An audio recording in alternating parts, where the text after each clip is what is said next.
All right, today I have a Toyota and I'm going to show you how to reset the oil maintenance light on a Toyota.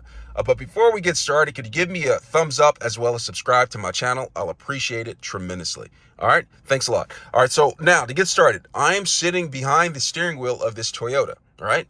And what I'm going to do is I'm going to get to the settings to where I can reset the oil maintenance light on here. Okay, so what I'm going to do is I'm going to look up on the instrument panel of my Toyota, wherever that is, and then I'm going to come back to the wheel.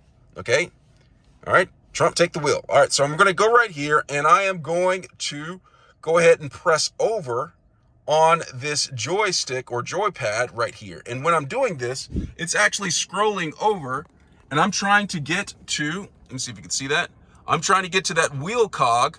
You see that wheel cog at the end right there? Once I get to that wheel cog, I get to that wheel cog, I am just going to go and press down right here to get to different options on it. So I'm going to go ahead and press down from the wheel cog until I get all the way down to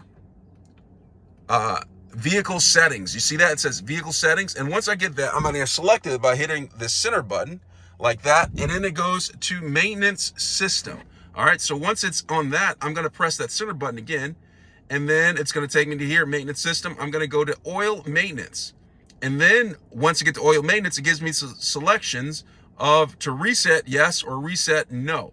Okay, if you need to reset your oil maintenance light, go ahead and select yes by pressing the center button right here, and it will reset the oil maintenance light. Since I don't need it, I'm going to press no, and just like that and get out of there.